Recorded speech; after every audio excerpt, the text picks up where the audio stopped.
Welcome to International Securities Exchange's podcast series. Facilitated by renowned educators, ISE podcasts are intended to teach beginning as well as seasoned investors the ins and outs of trading. To find an updated list of podcasts, please visit www.ise.com/podcasts. Please be sure to listen to our important message following this episode regarding the risks of investing in exchange-traded options. This is a new chart, and where the game has changed in terms of what China is trying to do. Chinese government up here is trying to be the explicit stimulus source now that the credit crunch has changed the game and the U.S. consumer isn't buying. One of the policies, as we know, is a big investment in capital, big investment in infrastructure. China's making a huge bet, as I've said before on some of these other presentations, in a V-shaped recovery in the global economy. So they're building more capacity. They're providing more export incentives. They're trying to force more and more goods out there, and people don't want them. But they think that pretty soon the globe is going to rebound.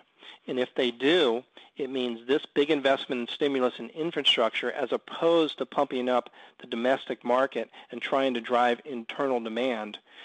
Again, not that they're not doing it, and not that the consumer market isn't growing in China, but it's just so immature relative to the rest of the economy. It can't generate the demand they need at the moment. Ultimately, they will get there, but in this cycle, they're not even close. So we are seeing domestic demand grow. I don't mean to imply that it's not there, but they just don't have the capacity at the moment. So this is what they think is their only choice out, is this investment in a V-shaped recovery, meaning when the globe rebounds, they have more and more capacity. They're going to drive more and more market share to China. So what they're doing, most of their investment, they've made a big investment in the stock market, and it's paid off because people have followed in, and investors have followed in on this optimism of green shoots, and it's gone up tremendously. But a lot of the money in Chinese stock market comes from the government. They've also invested in the property market, and they've, as I said, thinking that this is going to really spur some domestic wealth driver, but it really hasn't to much degree at all. So our point is this front end, this stimulus from the Chinese government, without this guy in the game, without the American consumer in the game, China's going to run out of money in here because they just don't have the domestic demand. And one of the things, as I said to us, that was just startling today was that 40% decline in Japanese exports. And a little note in that story said, Japan's a little surprised, given Chinese stimulus, that it haven't driven more exports to China. Well, we're not really surprised, given that China is still an export-driven economy, and their goal is to drive exports. In fact, they're clamping down on companies. They're consolidating a lot of companies, and they're actually putting up more and more trade barriers to keep stuff out of China. So even if they have some domestic stimulus going, it's not paying off to the Asian bloc that's trying to send investments in there. This is the official GDP growth rate in China. You can see how quickly it's tapered off. Remember the credit crunch right about here. We go back, and this ties pretty closely to this chart. And let me clear this off. It's a mess. Ties pretty closely to this. All right, U.S. consumers now saving instead of buying.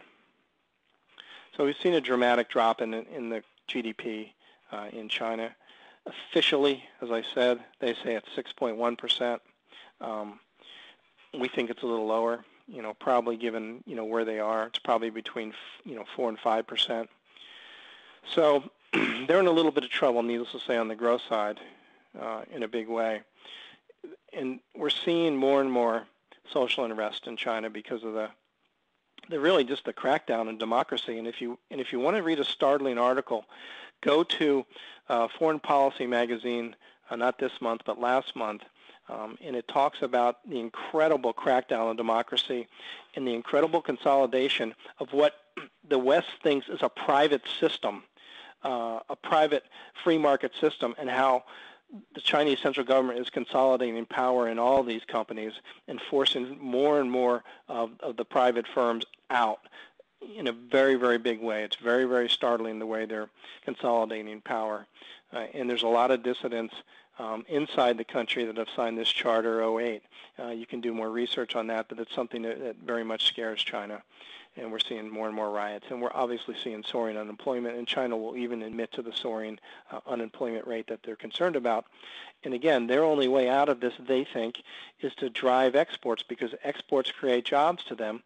So they need they need to get this done, and this is part of their stimulus in their export industries. But if the demand doesn't return, it's a very, very bad bet. That's going to turn around and hurt them. You can think of it as wasted money. So they've had a lot of front-end stimulus that's driven their GDP because of the fact that their GDP is so sensitive to infrastructure, much more so than it even is to domestic consumer growth. A lot of it's front-end loaded. We've not only seen a lot of subsidies on exports kind of behind the scene that don't even count as stimulus. We've seen direct stimulus that we know about from the government, and we've seen a massive amount of lending from the banks, probably $1.2 trillion in lending from the banks, creating really the banks have really become zombie banks. They're basically just conduits from the federal government in order to drive money into the system. One of the dirty little secrets has been Chinese companies, they can really get as much money as they want, and they ultimately don't have to pay it back. Very hard for some of the West to compete against that when you have a company in China that's getting funds free from the government that don't have to pay it back. Puts them in a different ballgame. So a lot of bad loans in the system. And what's very, very interesting, which people aren't drawing, aren't seeing, we don't think, is a parallel to Japan. I'll get to that in a second. Looking at this is the social unrest thermometer that China is very worried about, and they have a right to be, and they should be. Unemployment is rising. We think unemployment is probably close to 10%. We're probably guessing 4 to 6% on GDP. And obviously with the stimulus and infrastructure, they could record a higher GDP, but ultimately we don't think it's going to matter, because if they can't export, ultimately it will feed into their GDP growth in a big way, real GDP growth. And this is really when to get to, and I think this leads to my last chart, and I'll let Steve jump in. 2 more charts, and let Steve jump in here. I unfortunately don't give him enough time. Sorry, Steve. Okay, Jack. Thank you for listening to our podcast. To find more podcasts on options, stocks, alternative markets, and market data, please visit www.ise.com/podcasts.